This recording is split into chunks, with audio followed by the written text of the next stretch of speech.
Well, good evening, free people. It is another episode of the 8 Black Hands, and we're going to do it the way that we have always been doing it, and we've been doing it the last couple of weeks, is back to our roots, just four brothers talking, not a whole bunch of fluff and segments and all kinds of other stuff going on, jumping through hoops and checking in with everybody. How you doing? I don't know how you doing. No. This is back to the roots.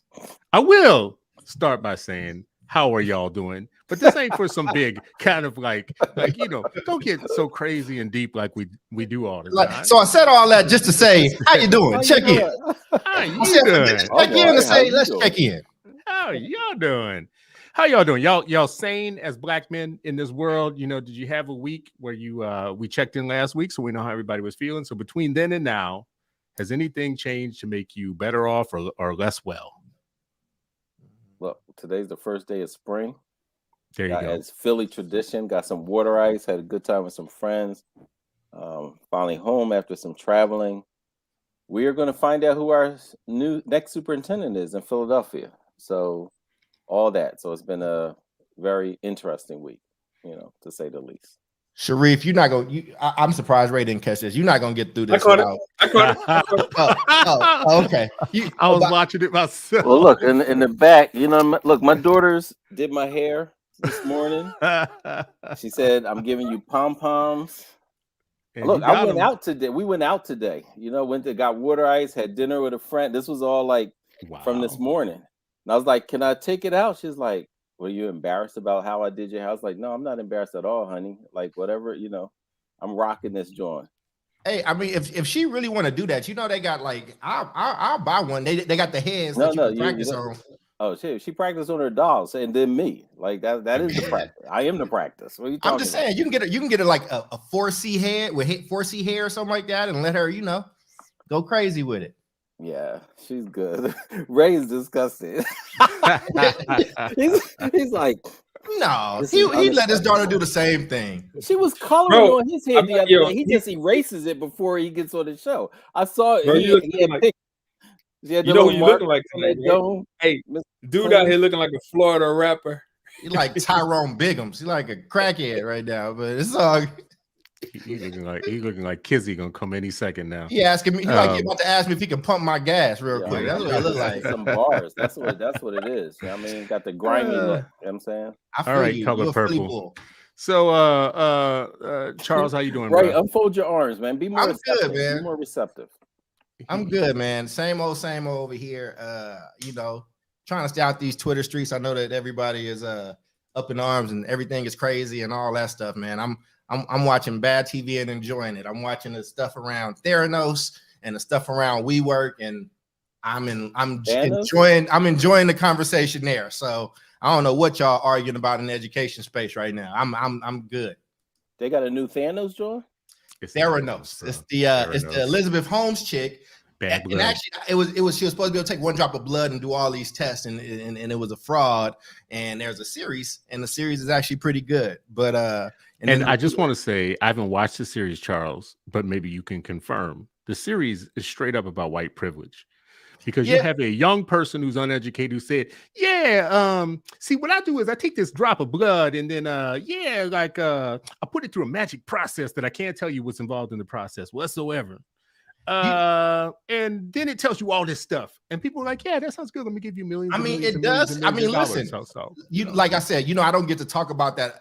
The other side of the work that I do, because we just can't talk about it as freely as you can in education. But if that thing really worked, I mean, it would be world changing. Let's be clear. Nobody was checking. The privilege was nobody was checking her work. Nobody was holding her to account and all that stuff. And it's much more dangerous than the WeWork stuff. WeWork is still up and thriving. That dude left with a Billy. This woman got her stuff in Safeways and then Walgreens. And for black people, it would have been a game changer, right? Think about if Big Mama ain't got to go get pricked for all these tests, and you can do something without a prick and get all these tests back. I mean, it would have been game changing. So hers is much more dangerous, I think, than the WeWork stuff. Yeah, it would have been game changing. Like carefree cake. That would be game changing too. If I can make me some cake that's carefree, that would be game changing too. Ray Q. I don't know what Ray Q means, but okay. It's not. It's not for you. It's not for you to know, right? Okay, good. The people that are supposed to know will know, man. Yeah, okay, QAnon is like QAnon society, bro. I know what this is going. I know what this is going to do, right? This is going to open up a conversation for folks that are not privy to the conversation. So here's what this means. Okay. It means that if you didn't go to a 4-year institution and you didn't pledge a divine non-fraternity or sorority, shut the hell up. You ain't got nothing to say. You didn't do it. That's it. I thought it was all that outside chatter and all this stuff that y'all do to humiliate yourselves and whatnot, man. Stop doing that shit, man. Let's get into the show. Let's do it. Did something happen on in Twitter land? Like, I got no idea what he's talking about. It sounds like some talented 10th defensiveness to me, but I never can understand them folks. So, good for them. Like, whatever. They must have brunch today. Today must have been brunch day. I thought it was like QAnon, bro. I thought you was like being Ray Q, like you are the Q and you're the Oracle. And what you say, there's some black QAnon people who are looking for Ray Q. That's what I thought it was like Ray Q. But anyways, listen, I'm glad everybody's alive and in good spirits, and we're back together again. I think his arm's gonna be folded the whole show. Because psychology, that means like I am not receptive to any of what you're saying. Yeah. So the body language experts that come on CNN. That's very true. If you were evaluating a teacher and she was in your office and you were talking to her and she was sitting like that, Ray, you would probably be taking from her or him, let me not be sexist, or him, you would be saying, you're not very receptive to my feedback, are you? Depends on the conversation. Okay. All right. Well, if you're not unionized, it wouldn't matter anyways. Like, what you say goes. So, which rolls us right into tonight's conversation. That was good. Listen, I'm asking y'all this week to help me talk about whether or not strikes are good.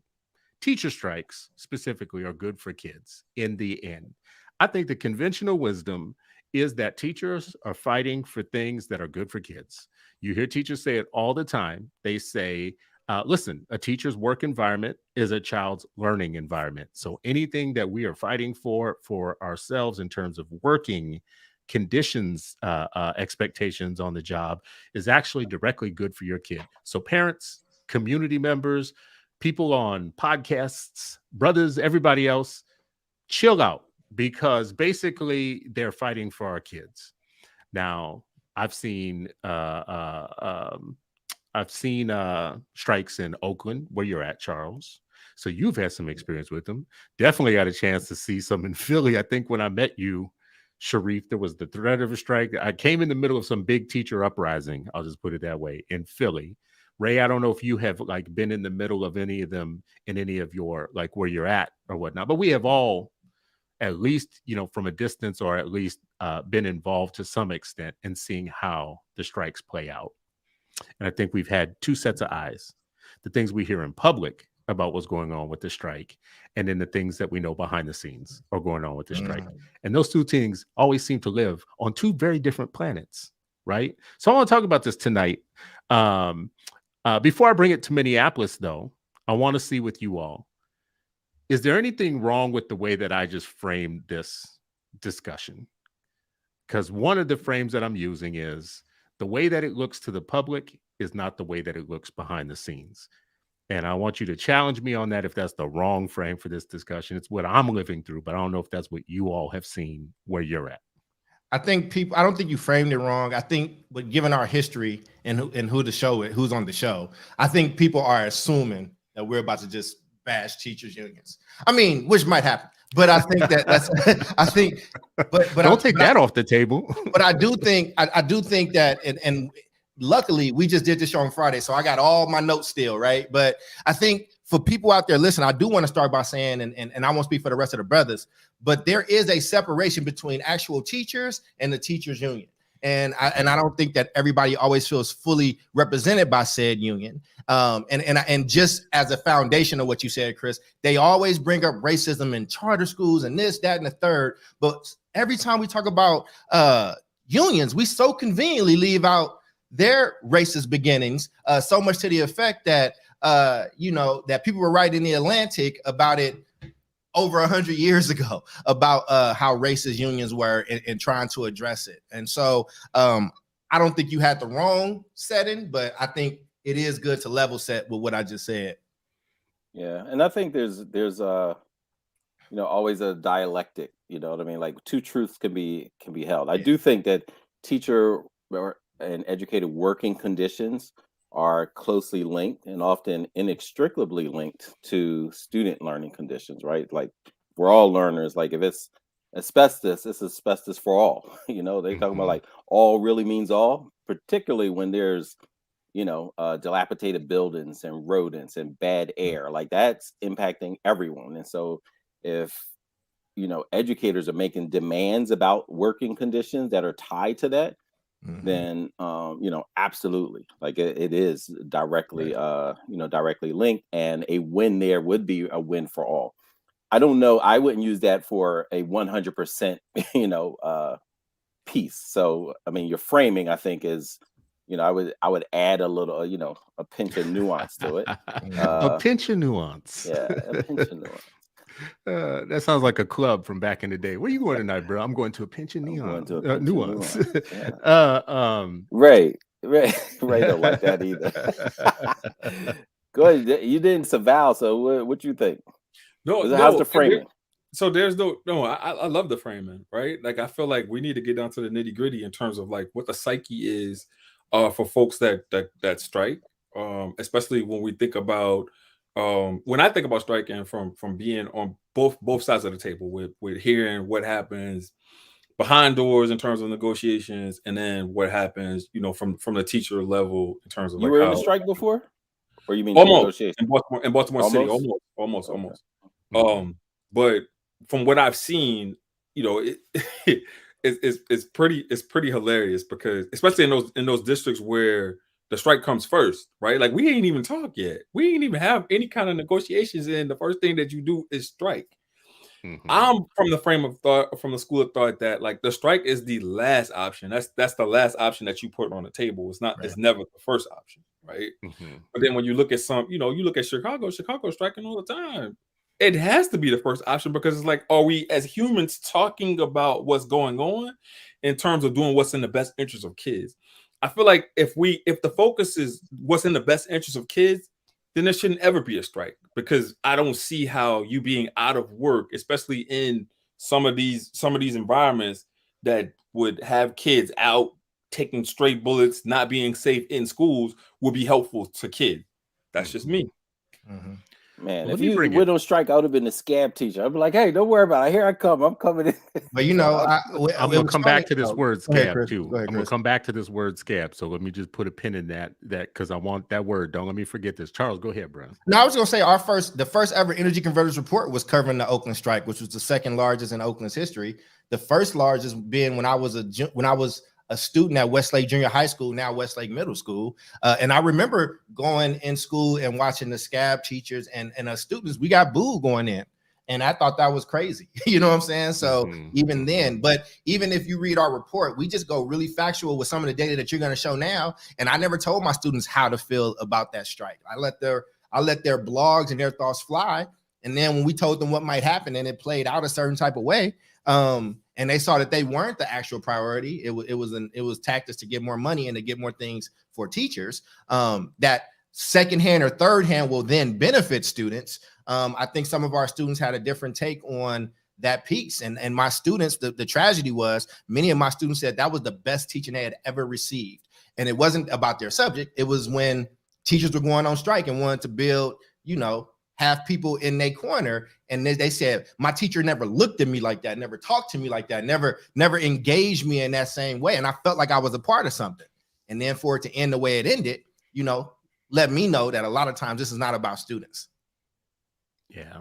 And you said you were a student, and they were booing students who were still going into. So basically, teachers would come out and get us. It was like crazy. Like they were like lined up and whatnot. And my mom and dad both worked, right? So she was like, "Your ass ain't you. I'm not leaving my 13-year-old boy at home by himself. You're going to school." So that I would go to school and getting off the bus, man. You just heard boos and like it was a lot for a middle school age kid to see at that point. You know what I'm saying? But I have some questions about, if you don't mind taking yourself back there, right? Yeah. And so like you're in the middle of the longest teacher strike in Oakland Unified's history, right? Yeah.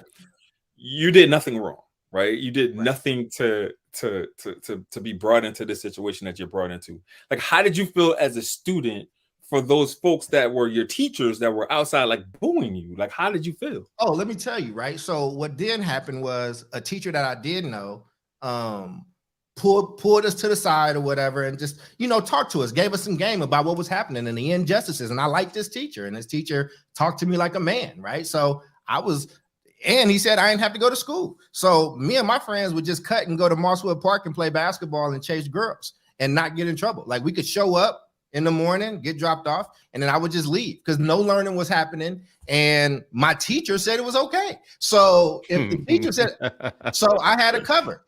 And they said they talked to my mom if it became an issue. So we just did not have a conversation with my mother or father.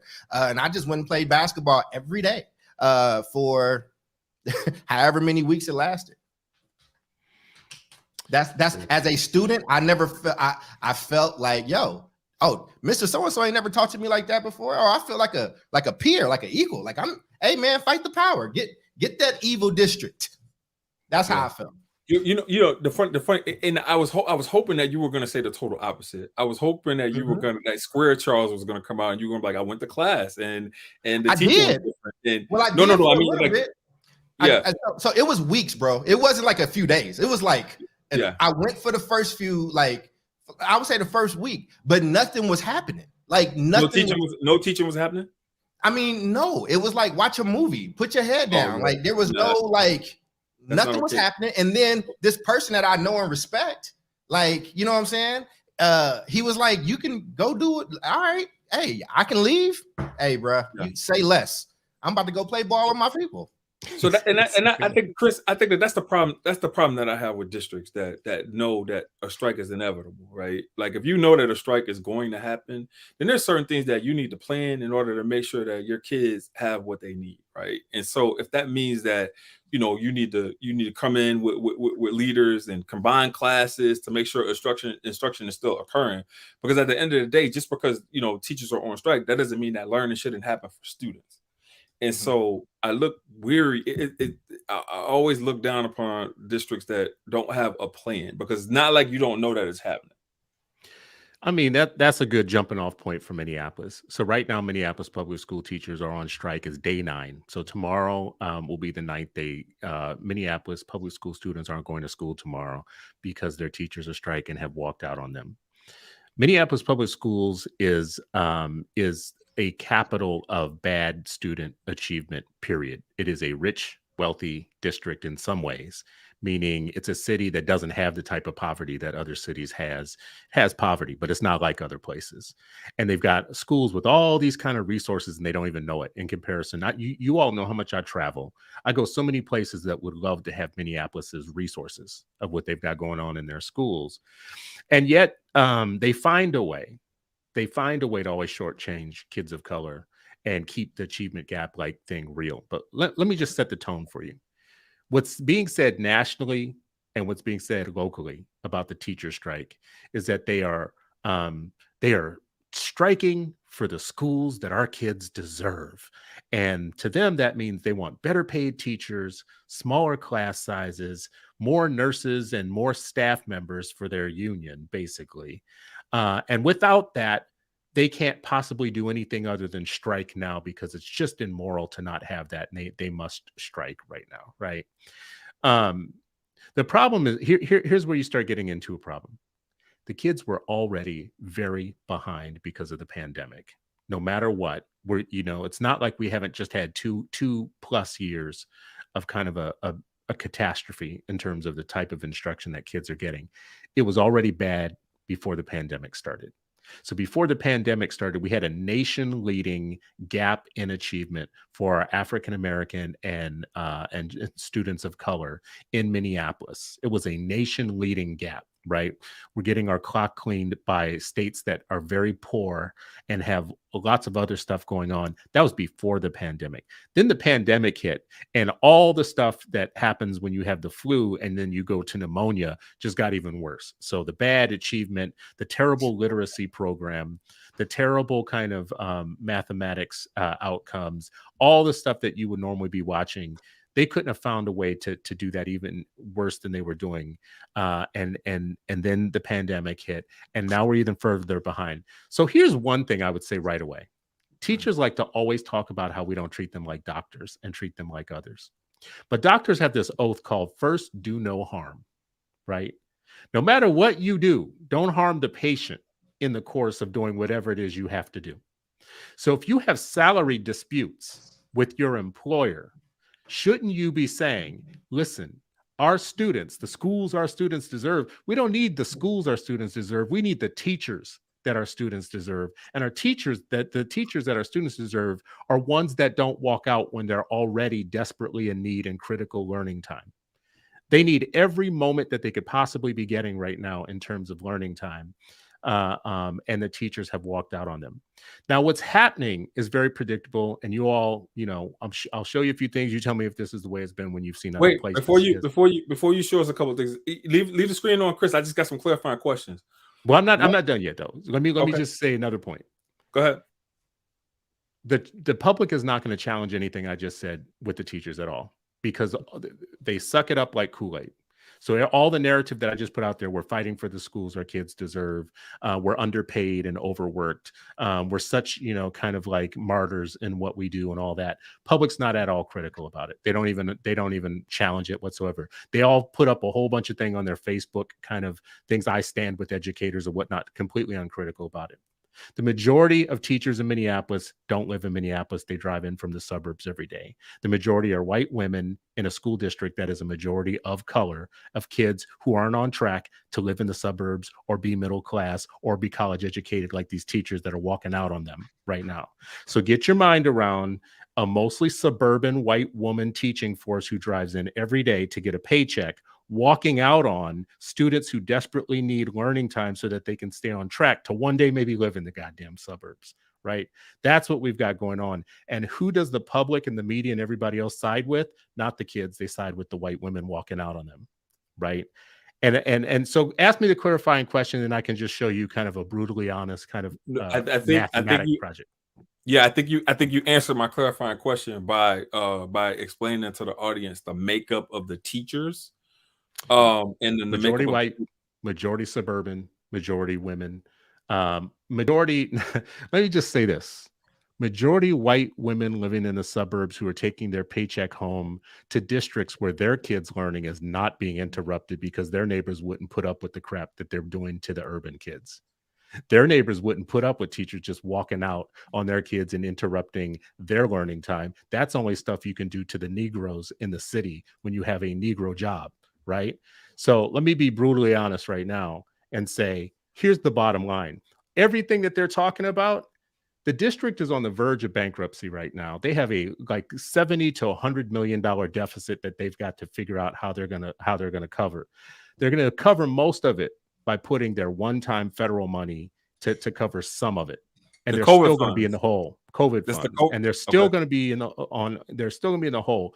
The teachers union is trying to get them to add money to their bottom line that they don't have, and it will cause them in a year from now or 2 years from now to close schools. That's just and everybody acknowledges that. The thing that the teachers is asking for. Now look at this math. This is the difference. I want you to start with the context that they are within. They are almost $100 million in the deficit hole in the hole.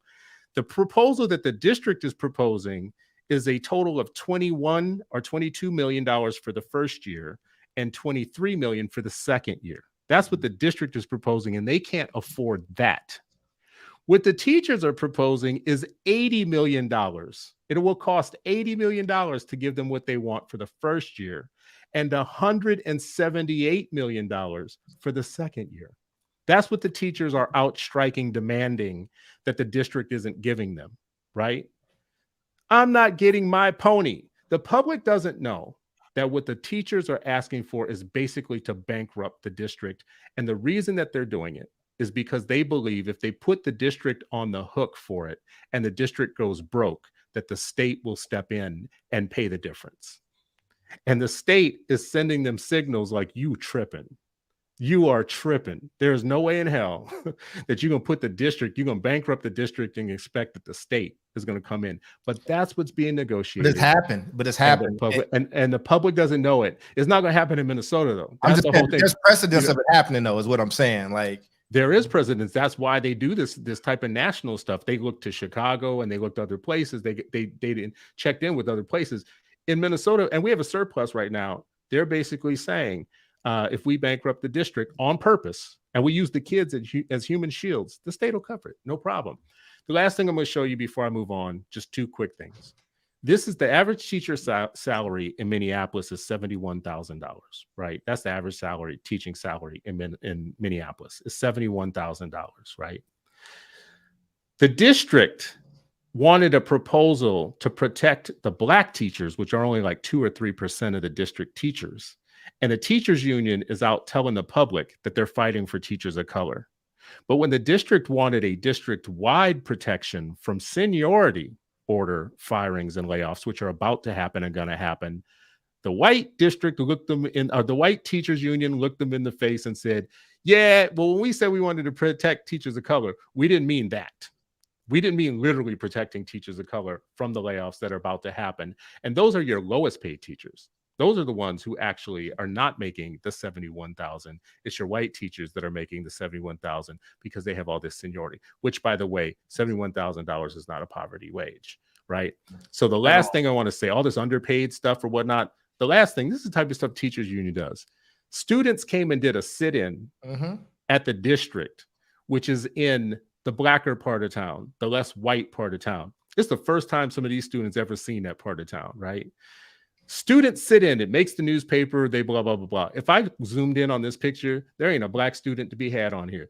Yeah. The majority of students in Minneapolis are students of color. The majority of students in this student sit-in are children of union members. One of them is the union member's president's son who helped organize this.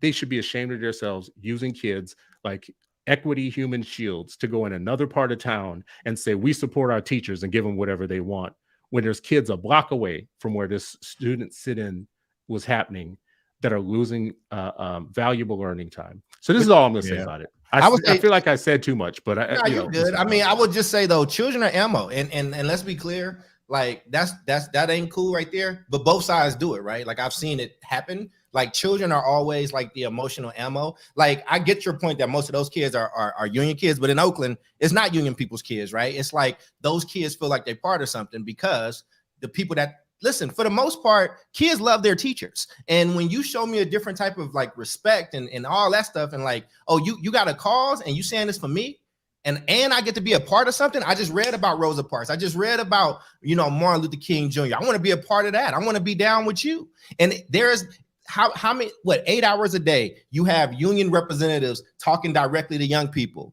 with no other side coming in and saying that. What you think gonna happen? You know what I mean? Like like I see it happen all the time. That's why I never go in and talk to those kids. Like I never try to change what they think. I just try to present information and let them make their own decision. I gotta just accept where a child is going to, but I don't want that energy to get turned towards kids, right? These are adults and they put kids as part of the strategy for how we're going to take this money from this district. But guess what? You know what union contracts never negotiate about? They never negotiate around student achievement. They never tie their pay to actual achievement, right? Because somehow that's immoral. But you can say, even though I know we're going to be bankrupt, we can tie it to this. Like they never say we're going to strike, because the data shows us that in Black and brown schools, we need Black and brown educators. If a teachers union came out and said, we striking until y'all hire 20% more teachers that are Black and brown in this place and we not coming back because we're doing these kids a disservice, I got you. I'll be out there with you. You ain't never heard it. You ain't never heard it. Let me add to that.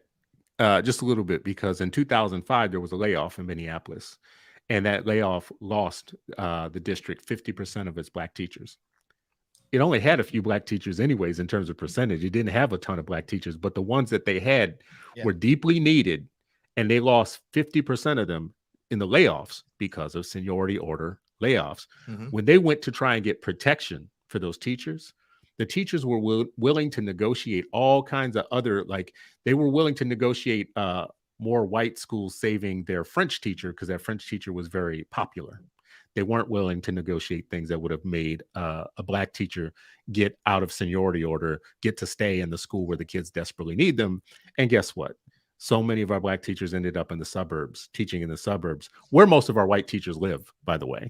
I just want to keep adding that in there. So, and a lot of them go to private schools and charter schools as well. And that whole idea of last in, first out, right? Like, and so you have districts around the country are saying, oh yeah, we want to diversify.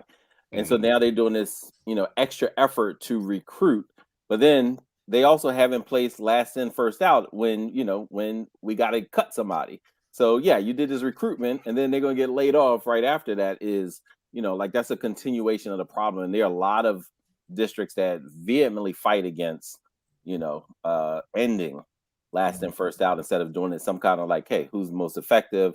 Who's ingratiated in the community, who's doing all the things that are, back to students, who's and what is going to benefit the students. Yeah. I know Ray was trying to get in there. Go ahead. Yeah. So Charles, you kind of stole my thought. Oh, my bad, brother. Good. Do it again. I look for so when we think about what we can hold our politicians accountable for, I think that this is the kind of legislation that I would like to see in terms of like, just this whole push of diversifying the teacher field. I feel like there's some things that the federal level can do in order to kind of level set to kind of make those things occur, right? And so there's things that could happen to make teaching a lot more attractive to Black and brown folks to want to come in or whatever, because we know what the research says. The research says Black and brown teachers have a greater impact for all students, not just Black and brown students, right?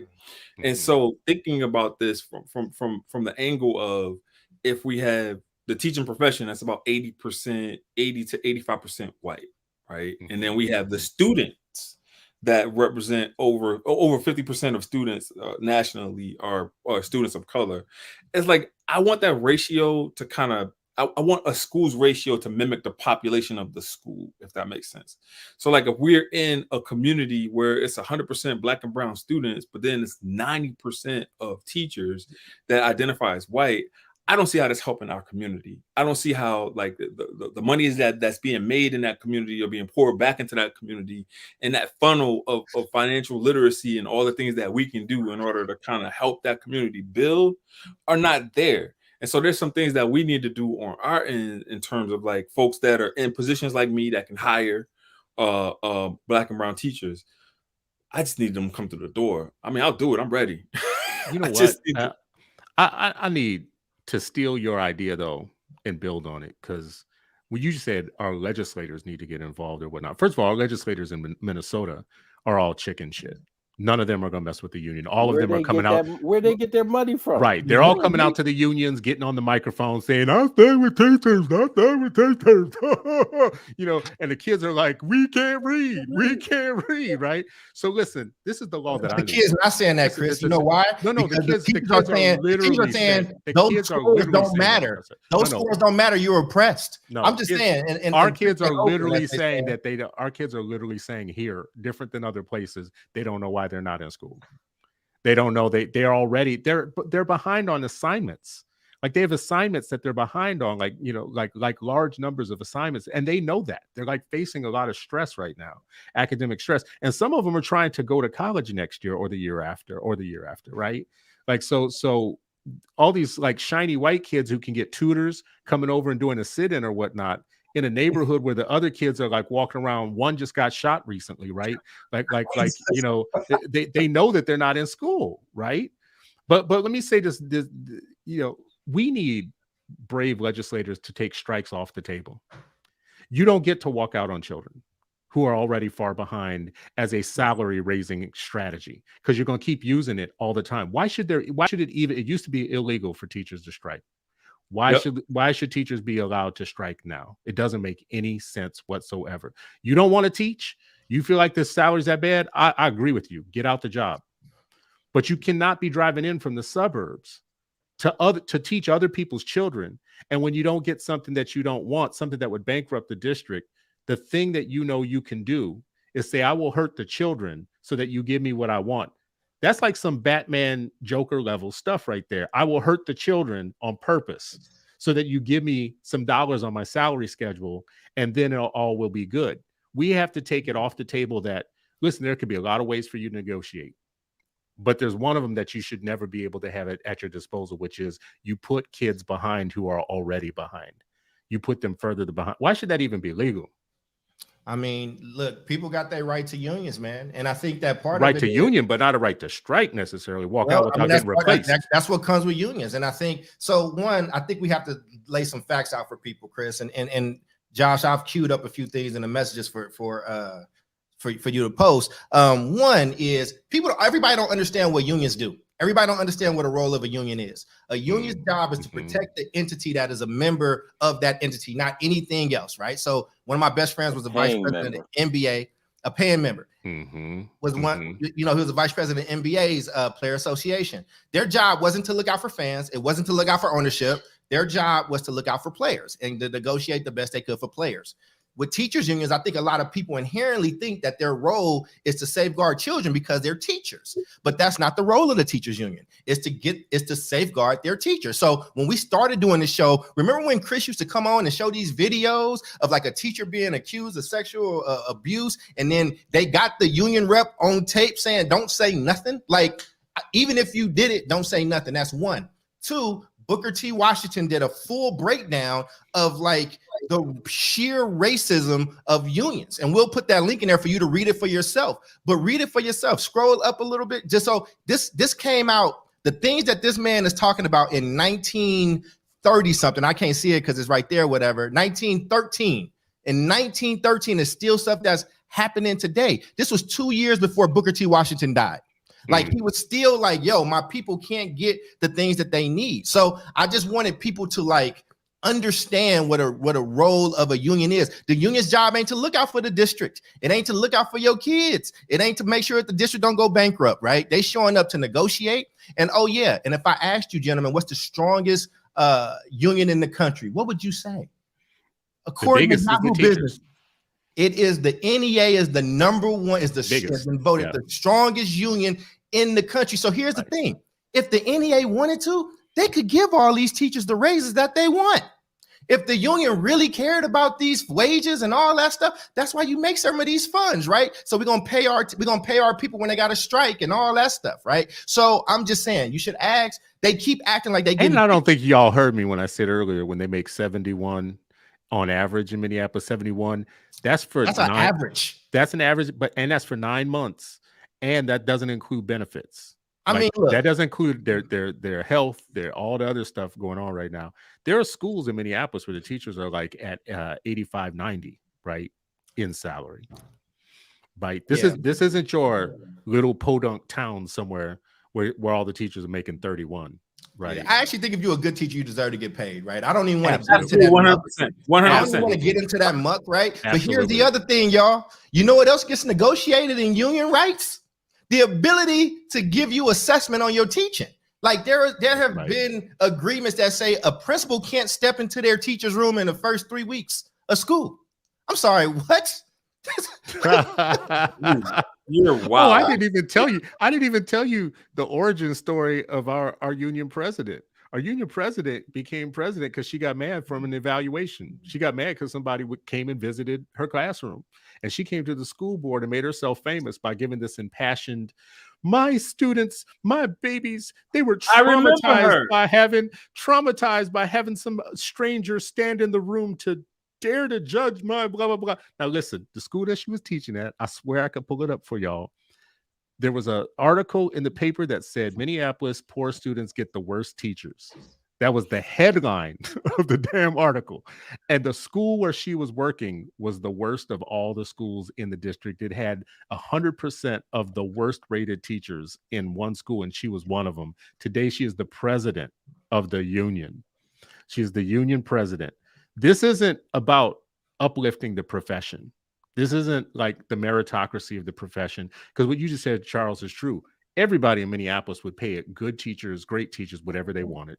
We pass in Minnesota, like we don't have the problem a lot of people have with like passing referendums. People will raise their own taxes to give teachers what they want.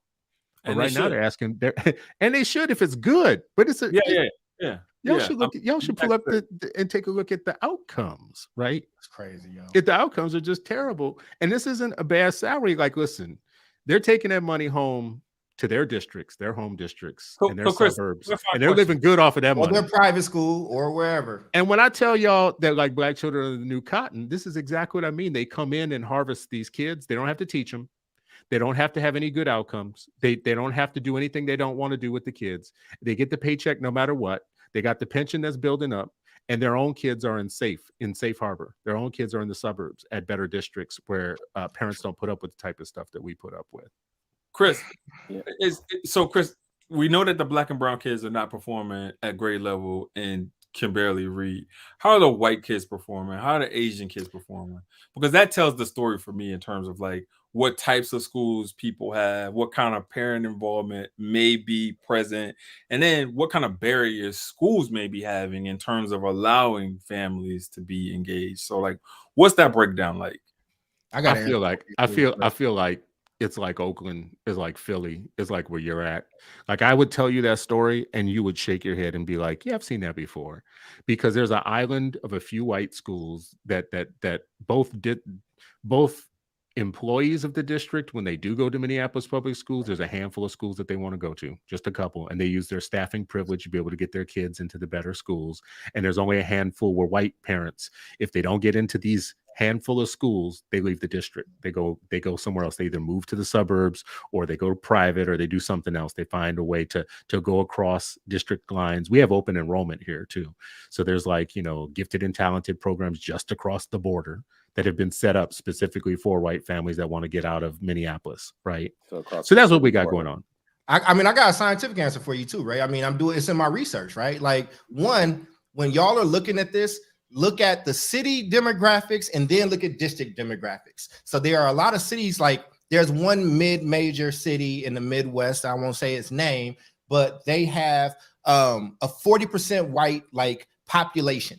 And then when you go to that school district, it's 15% white, and all 15%, all those white kids in the district are 100% broke. They're 100% like free reduced lunch. It is a sheer fact that the vast majority of districts that strike on a regular basis tend to serve a majority brown body of students. It does not happen in places with majority white students very often.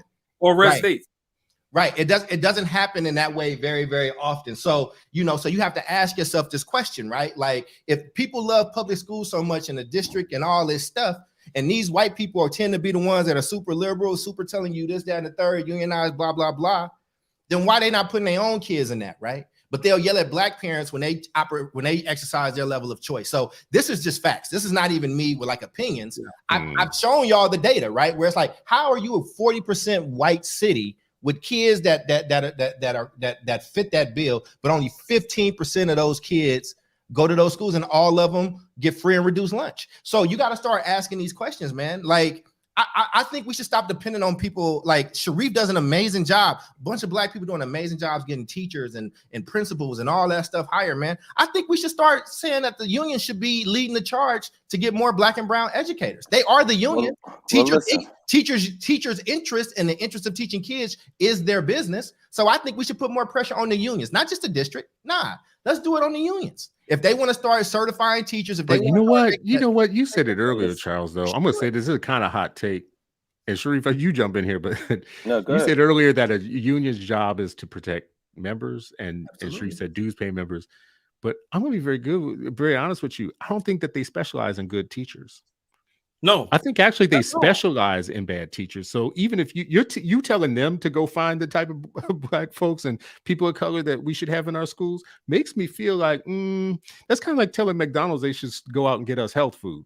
Like what I'm saying is what Sharif El-Mekki and his ilk are doing, right? the teachers union could put together in a few days because they got the biggest bag out of everybody. The NEA is the most powerful union in the union, right? Like if they wanted to actually start a center that was saying we will attract and have more Black and brown teachers in schools that's germane to them, they could actually do it. They actually have more power than the district to do it because they are a freestanding body.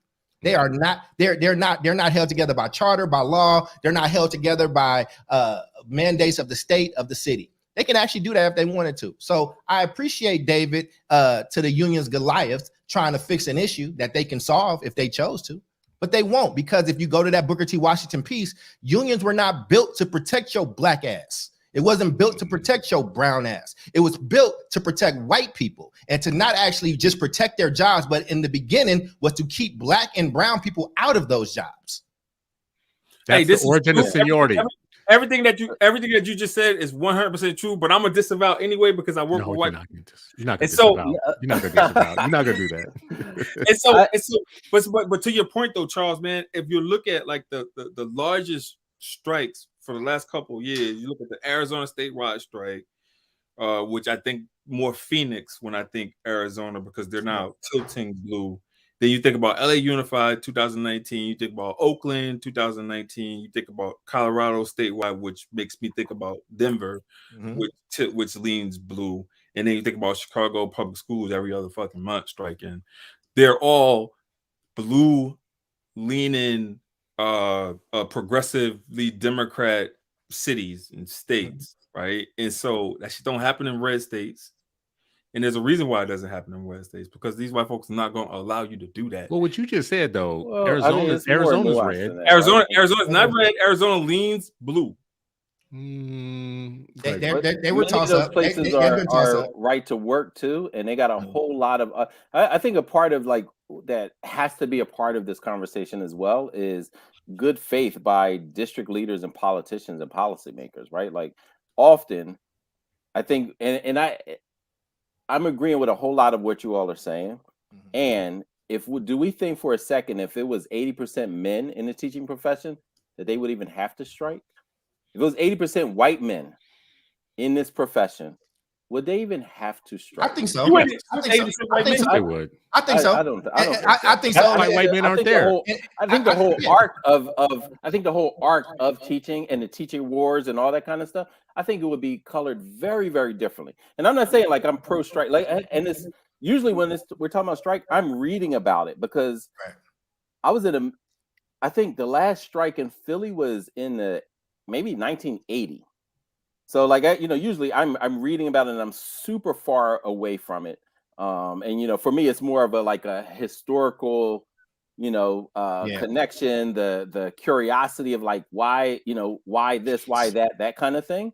But I do know that school that I'm always talking about, Nitha Musasa, one of the reasons that they wanted to create this independent Black school was because in the 70s, teachers were going on strike left and right. It seemed like every other year. And they were like, no, our children are not going to be subjected to your whims about whatever. And so they said, you know what, we're going to create our own school. That was one of the reasons. Besides, and also just the I just see striking as such a nuclear option. Like you can't keep it is a nuclear option, but you can't keep nuking the same spot over and over again. Well, yeah, but I'm talking about just specific. I'm talking about just this other piece. No, I agree with you. I agree the Black with you. experience about it.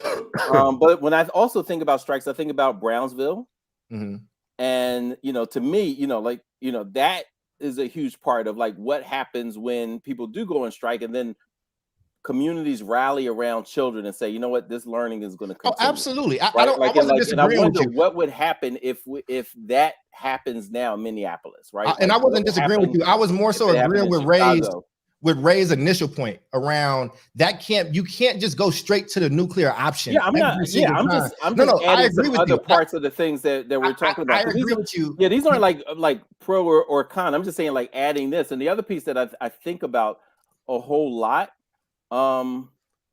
is CTAs. Those Colored Teachers Association. There's a few. Several of those. There's a few. There should be more. And talking about that and like you know what? Like some of this is when do we give, up the power that we often do because we're just like, oh, it'll be okay. It'll be okay. And then lastly, and I've not investigated this. I do want to spend time, looking into this. But a lot of you know that I came into teaching on my way to law school and pivoted through an organization, nonprofit, talking about like standing and leaning on shoulders, Concerned Black Men, Cheney University, and the School District of Philadelphia. They were recruiting Black men to I don't know what that is. We're recruiting Black men. Cap. I think that's Cap. He got issues. Recruiting Black men to teach in the School District of Philadelphia.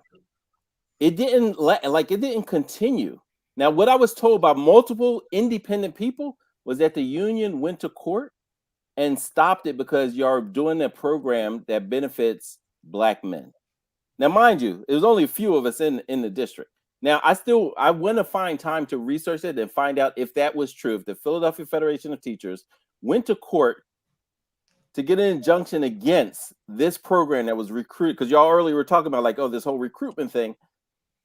And I'm just wondering like how many districts aren't doing it, because of things like that, So I don't know, but that is something that I was told multiple times. Listen, the teachers union is very serious about seniority. Charles alluded to this earlier, but seniority has its origins in grandfathering. And if people should look up what grandfathering means, what the stereotype of grandfathering means. Seniority was something that was negotiated when the equal and employment rights laws were going into place nationally. The unions demanded that their white workers be protected from the new laws that were going to make equal opportunity employment the law of the land.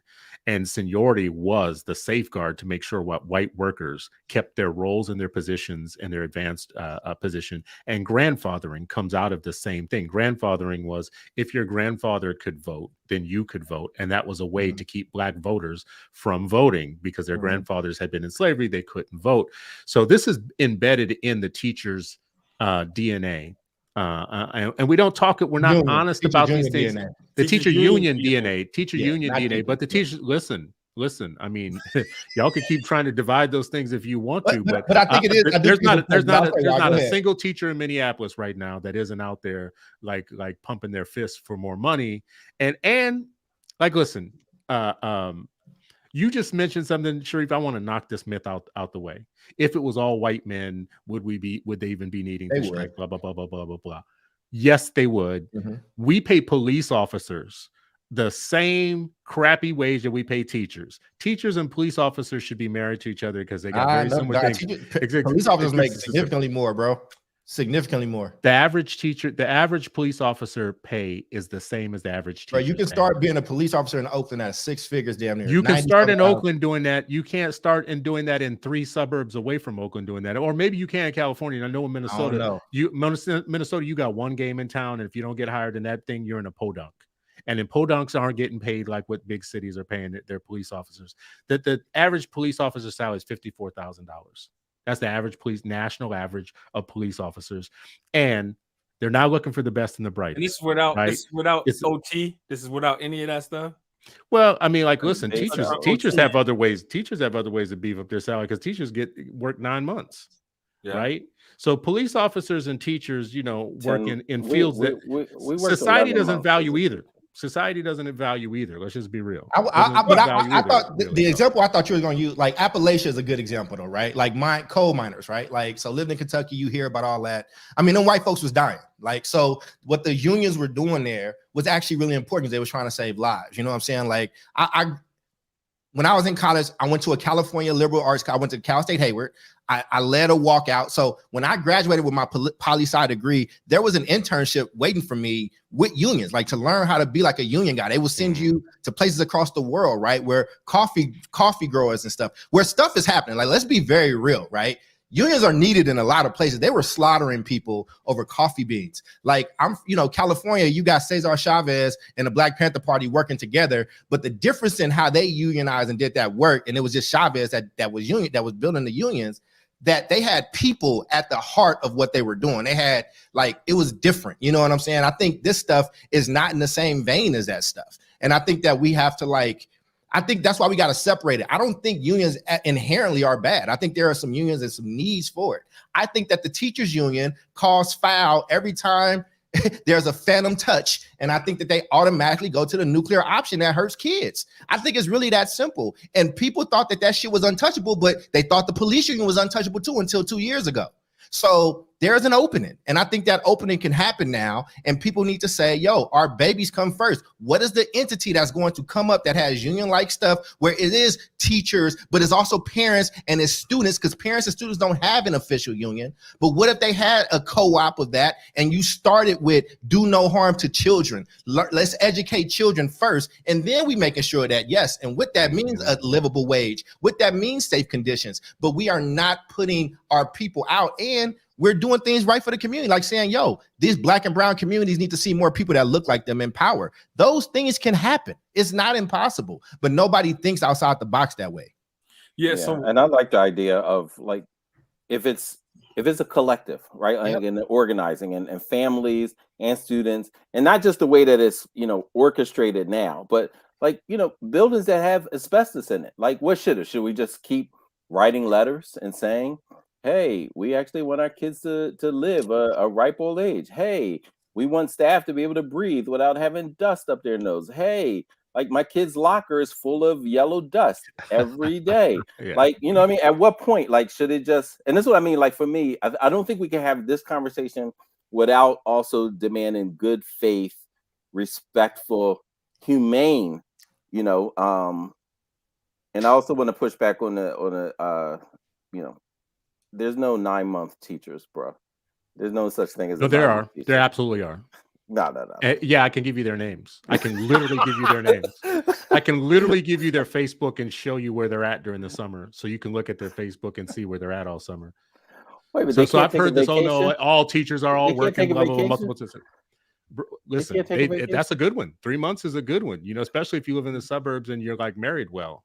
Right, that actually makes a pretty good life. I'm glad for it, especially with the money coming off the heels of Black children. Did you say there are no 9 there?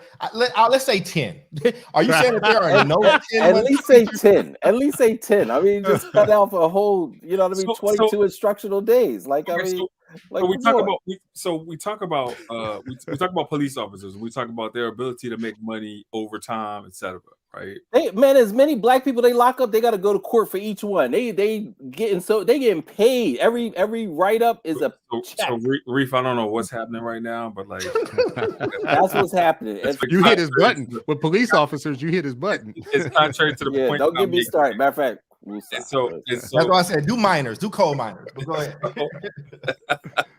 And so with teachers, man, listen, we don't talk about this enough, but there's a lucrative profession outside of teaching that teachers have, and it's called tutoring, right? And so I've seen instances in which, folks will teach a student all day, right? But then that breakthrough learning doesn't happen while you have them from 8 to 4 or 8 to 4:30. That breakthrough learning happens when you're giving them that hourly session by themselves. One-on-one is and I absolutely think that if you could provide that level of instruction to that child in that 1 hour after school, then you damn well be able to provide that same level of instructions for that kid if you have them 8 hours. That's absolutely insane to me. That money is off the books. Nobody's taxing it, and I know people that are making an additional $40,000 from those 1 hour sessions. If they're really helping the kids, good for them. Do people still study game theory? Do people still understand the concept of game theory? Do we understand that if we pay Aaron Rodgers all this money, that you might lose to Devontae Adams? Do we understand that if every single time these people ask for raises, there's still gonna have to be pensions that gotta be paid, buildings that gotta be upheld, and there's a cap on money that is not ever going? Do we understand how we understand it, and I think that's underneath this conversation. Is Sharif, I know you wanted to get in there, but when you just said disagree with Ray, the whole idea of one-on-one, because you couldn't do this first of all, I didn't have a kid for 8 hours. Everybody not doing that. I had him for an hour, and I would pull students after school because in that classroom of 33, you feel the level. I needed to make sure that I gave them that extra support because within 33. it wasn't, I needed to do something different. And that's exactly what I want teachers to do. Yo, so somebody, all right, well, listen. Put that comment back up where somebody said that parents should sue the teachers union. Like, what you gonna sue them for? Malpractice. Malpractice. Again, their job is their job. Their job is to get their clients as much as they can and to use whatever tactics they can and to raise as much money as they can to protect said people. Like, that's why they bully you into. Listen, when I started seeing charters get bullied into like unionizing, fam, like the whole concept of what this thing was existing for. Listen, man, I don't think teachers are bad. I think that people have an inherent misunderstanding of what unions do. I don't know what you would sue them for. They actually do their job very, very, very, very well if you understand what the job is. They're really good. Yeah, I mean, we've been saying that for years in some ways, but I mean, I don't know what that means. It means that if you know, in terms of public understanding, though, like in terms of public understanding, yes, they're doing their job. Okay, good. We got that. No, part. because you know this, Chris, and what you know is that I have to put my kid at the front. There are a lot of you would be surprised, at how many people I talk to that think the union's job is to protect kids. Oh no, and this is why. This is where I have to, but this is where so much of my work is. It's like your kid is not their number one priority. Maybe it's some of these people's priority. Maybe some of them are really good people, but they're number one. Listen, these are entities that will get sued if they do not, if they put anything before the interest of teachers, then you can sue them. Then you have a lawsuit. Like, that's how it works. Well, listen, we got to land somewhere because we had time now. So I want to go around, get your final thoughts, your best thoughts on what we have talked about today.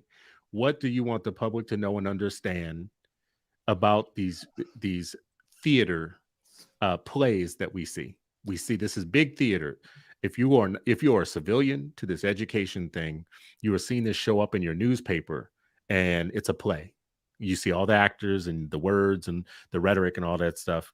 And I think you're watching a different movie than you think you're watching when that happens. So let's go around. Let's start. I'm just gonna go in the order that we were there. Charles, start with you because you were on fire just now. So final thought to the public around what they should understand when they see this movie. So I think y'all should understand what people's roles are. And I think that you should be demanding, as you're supporting these unions and as they ask you for their support, you should ask them to attach student achievement goals in there and not give you the excuse that, well, these kids are in poverty and they can't learn. That's bullshit and it's hogwash. And it's actually racist as fuck. Sorry, it is. Two, I think that here's my hot take on my final thought. I think teachers, I am okay with a specific percentage of teachers being paid as doctors. I am actually okay with that. If you dope and you educating kids, and I think that you should take whatever comes next with that, because you know what else can happen with doctors? They can be sued for malpractice. I think that you should be able to get that type of pay and be able to be sued for educational malpractice and see how much your union stands behind you. Ask me how I know, because every time doctors get sued, that union is like, hey, I hope you have malpractice insurance, because I'm not dealing with that. The other thing is, if you want to get paid like a doctor, every mistake you make, every time you fail, you have to come in front of a body of your peers and you have to walk through step by step every single thing that you did. And then you become a learning piece, and then they will have a say in what happens to you. So I'm okay with that. I actually think that would be an amazing society. And I think that we would have some really, really smart kids. But if you want to get paid like a rock star, you got to deal with the groupies that come with it, man. And malpractice is that top one that's going to be knocking at your door. Deep. Sharif, what say you, brother? Yeah, I think, just this, and Jamoke put something in that I was, I was really thinking about, is just the transparency.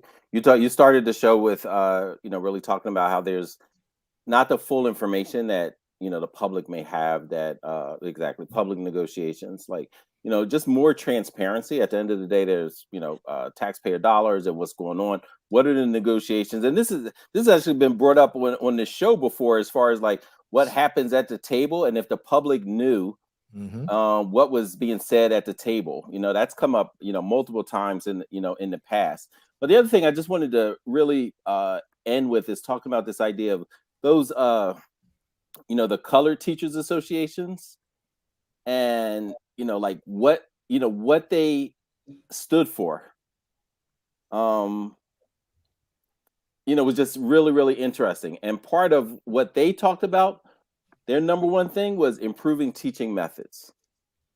Improving teaching methods was like their number one thing, because they were connecting all of their work to the student outcomes. And so it just, I think so much of that gets lost in, in all of the negotiations. And it's usually kind of some of the same things, but you don't often hear about, actual things. Listen, some places in Philadelphia, many schools are still using Lucy Calkins to teach kids how to read.